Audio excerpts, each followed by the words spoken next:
Okay, I think I'm the last thing on the agenda today. I am going to take you through two topics. The first is the spring training test of the automated ball strike system, which will begin on Thursday. And the second is two relatively minor rule changes that we've made for the big leagues this year.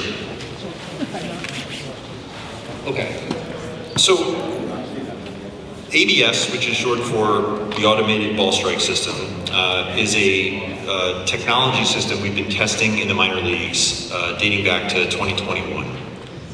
We first introduced it actually in the Atlantic League in 2019. We have made a lot of progress on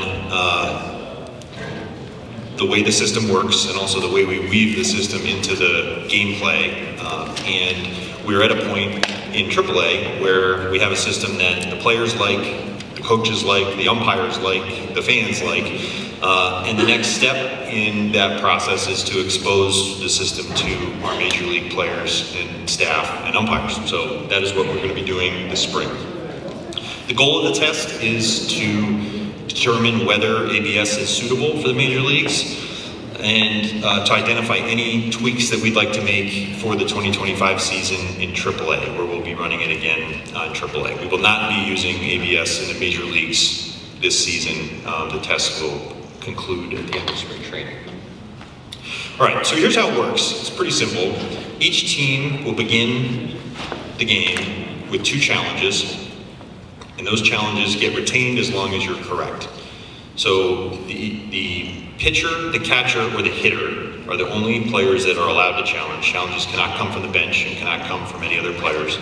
And they need to be made immediately following the pitch. We've told umpires 1 to 2 seconds is about the time that they should allow before denying a challenge.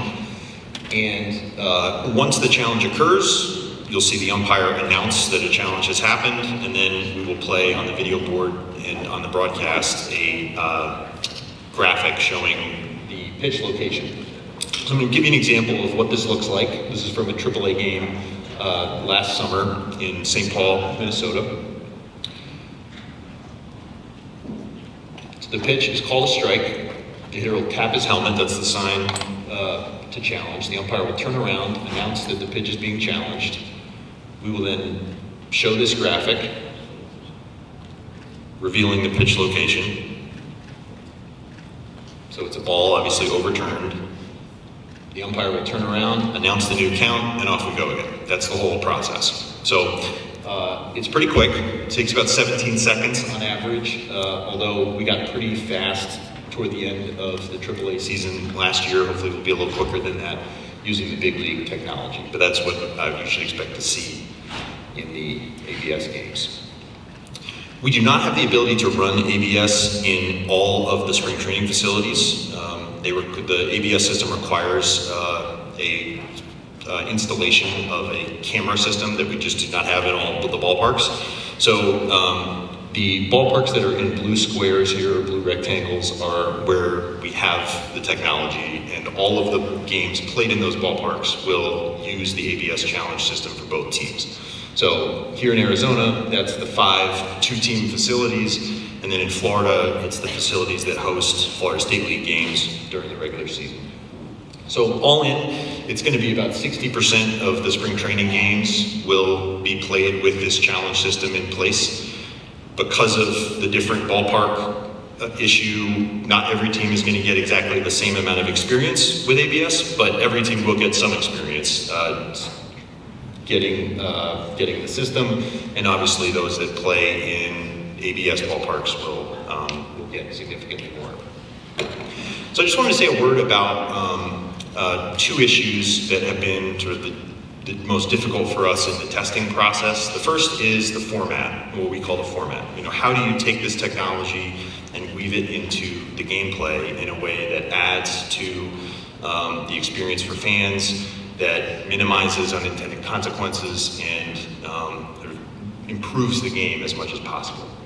So when we first started out with ABS, we were using it to call every single pitch. We were just basically replacing the judgment of the human umpire by telling him or her what to call in an earpiece, and that was that. And we had a group of people in baseball, players, managers, etc., that really liked that system. And then we had a separate group of players and umpires that really did not like that system.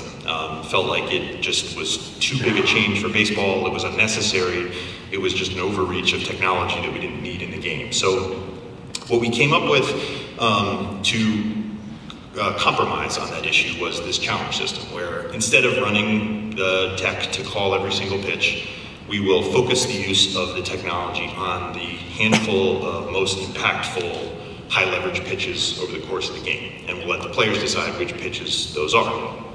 And what you'll see, this is a fan poll we did in AAA of fans that got to see all of these different systems, the human umpire, the full ABS, and the challenge, is that the challenge system was the first or second choice of almost every fan. In other words, it is a pretty good compromise between those two camps of, keep technology out of baseball versus, let's go full speed on ABS.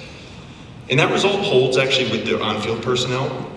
So this is a poll of players and coaches in AAA who also got to experience all of these different options. Challenge was far and away more popular than using ABS for every pitch.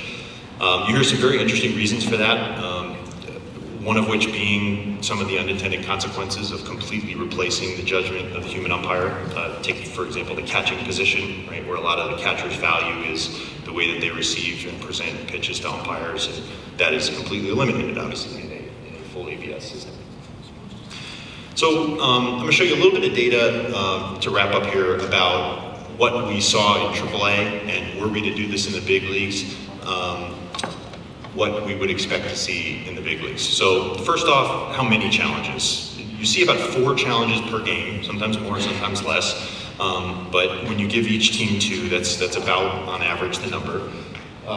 The overturn rate has stayed steady throughout our testing, right around 50%.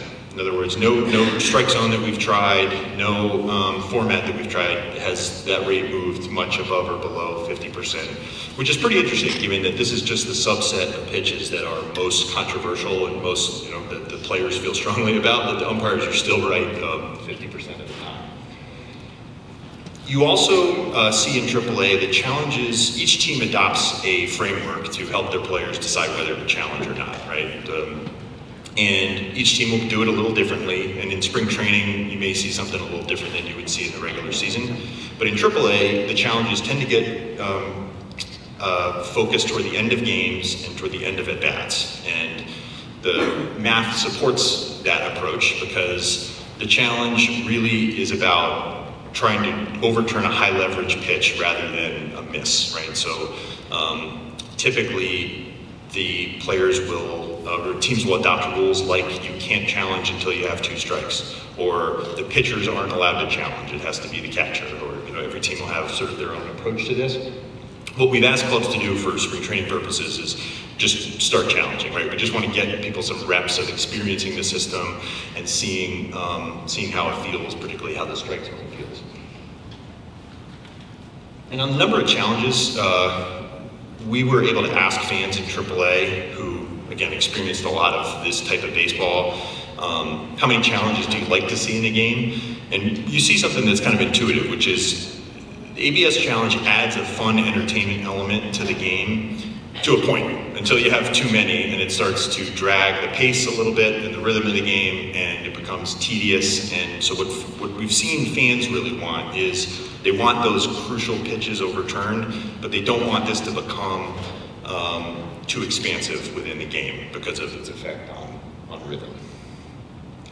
Okay, so the other issue that we've spent a lot of time on, which is incredibly difficult, and we're still maybe not 100% there yet, is the geometry of the strike zone. So today's strike zone in the major leagues that's called by our umpires is it is not a perfect rectangle. It also is a kind of living, breathing thing, right? The strike zone expands a little bit on 3-0, for example. It compresses a little bit on 0-2. And when you're moving from a human umpire to kind of a tech-based solution, you have to pick a much more rigid zone. What we have made the most progress with in AAA, and the one that's been the most popular with players, is it's a 2-dimensional rectangle that's set halfway back on the plate, which is the plate 17 inches long, so 8.5 inches from the front of the plate. excuse me, and the top and bottom are set in proportion to the hitter's height. And that issue particularly has been one of the more complicated issues to address, how to set the top and bottom of the strike zone, right? There are a lot of options. You can have the same exact strike zone for all players, right? Which maybe isn't fair to some players with outlier heights. You can have strike zones that are based on stance, which introduces a lot of complexity into measuring, you know, where hitters' knees are and hips and belts, etc. And funny enough, the one that's been the most popular with the players is what's a relatively simple fix, right? We measure each player, and we say 53.5% of your height is going to be the top of your zone, and 27% of your height is going to be the bottom of your zone. And if you're 6'1", it doesn't matter what your stance is, you will have the same zone that all 6'1" hitters have. So one of the things we're going to be doing in spring is gathering a lot of player feedback on the geometry of the zone. And the key question for them, it's going to feel different than the umpire zone, right? Because they're used to, and for all of baseball history, this more sort of fluid, dynamic zone that the umpires have called.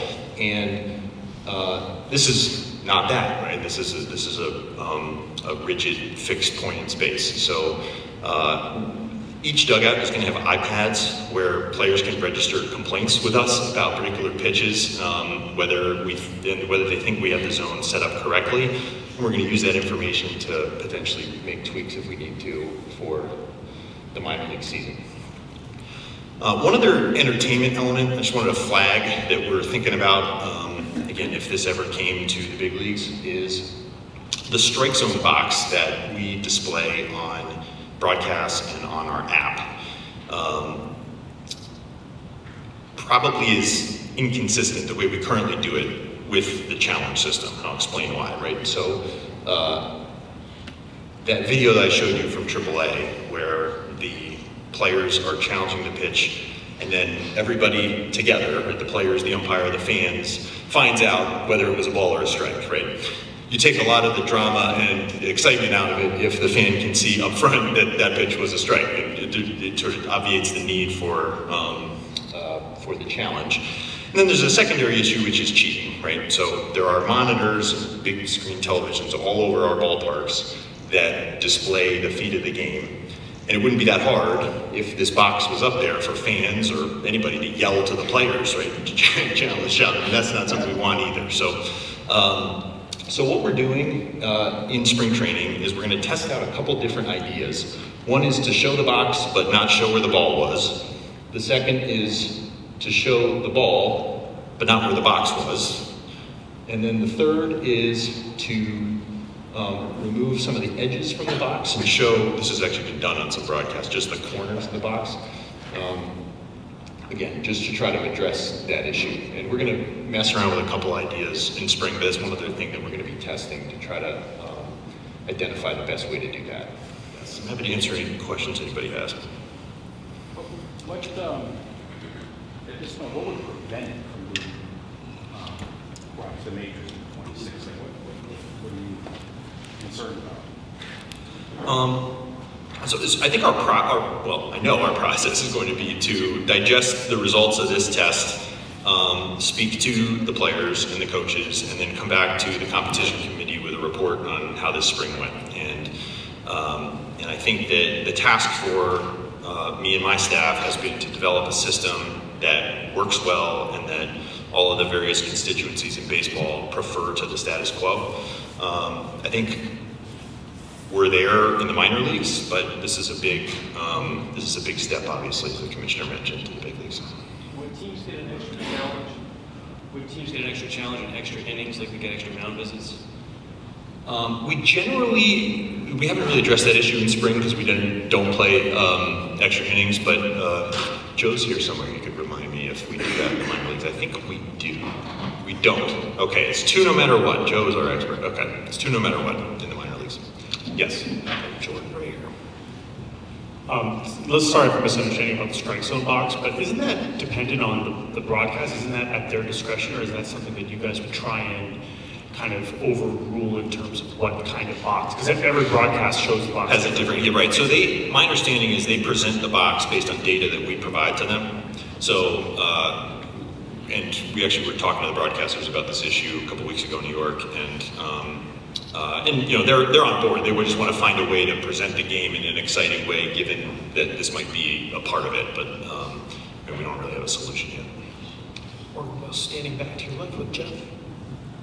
Could this be in the regular season as soon as 26? That would be the soonest, yes, but no guarantee that we would do it. Yes? What are your measurables that you're looking for to make that decision? So we're going to be looking at a mix of quantitative and qualitative factors. I think one of the biggest ones, as the commissioner mentioned, is what do the players and coaches think about it? I mean, just their experience with the system. Do they feel like baseball's a better game? It's more fair. It's you know, it's putting the game in a better light. But we're going to look at the effect on gameplay, the effect on, you know, pace. We're going to talk to fans. We're going to talk to broadcasters. I mean, this is a pretty big decision for the game of baseball that we want to make sure to get everybody to weigh in on, including you guys. Has there been any conversation about implementing that all throughout the minor leagues so that they would have that opportunity before they reach the majors? Or would it probably be reversed, or be the majors first before all of the minors got it? So we're going to have it in AAA in 2025 for sure. We have some technological limitations below that level where, again, it just requires this pretty sophisticated tracking system that we just don't have installed at the AA level and below. So, but it will be in AAA this year. Morning, first row on your left. I'll go to Trent over to your left. There we go. Oh, sorry. Sorry. It all comes out of the same speakers. That's right. Is there a uniform measuring for the players, like in cleats, in not? We've all seen listed heights being what they are, and will those be made public? Yeah, great question. So one of the glamorous sub-projects in this ABS test is measuring all of our position players in Major League Baseball, which we're doing the last couple days. We're going to be at Salt River tomorrow morning, measuring all the Rockies, and we have a way of measuring somebody's height that we feel like is going to be consistent and not subject to manipulation, which, believe it or not, is a concern. But yeah, we're going to get a fresh number for every position player at the big league level. We have a lot of it from AAA. We did it last year, but the guys who weren't measured will have those. Morgan, as you look at the strike zone box, how significant do you guys understand or kind of regard the strike zone box to be to the fan experience? Is there a sense of people really love this, if it would be, or does it seem like it's more on the edges? I think that'd probably be a better question for the broadcasters. I think for sure, right, it makes sense that particularly for more casual fans, it gives some frame of reference for, you know, the strike zone and what is determining a ball and a strike. But, you know, those of us that live in this world all the time often are frustrated by it because it doesn't totally match the way that we evaluate umpires, and you know, creates a perception among fans that you know, the strike zone is something a little different than it is. Morgan in the left corner, Thomas. Yeah, the rule book strike zone has been when the hitter moves into the hitting position. Was there any thought of actually just getting the hitter in the hitting position and measuring that rather than the percentage?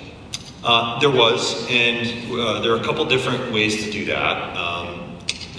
You know, one option is to, actually, this is the way we currently use to evaluate our umpires, where we actually have a staff of people that goes in every night after the games, and for every pitch all game identifies, based on the stance that hitter took for that pitch, where was the top of the zone and where was the bottom of the zone. And you know, you can, in theory, use that data to create a unique top and bottom of the zone for each hitter. The problem with doing that is that there's a lot of opportunity for manipulation that doesn't exist today, right? If hitters know that the way I stand in the box on certain pitches is going to impact, you know, my strike zone on next pitches, then, you know, you might see some weird stuff on the field. So, and that matched with the fact that the height-based approach actually was more popular. We're going to start with this and see how it goes.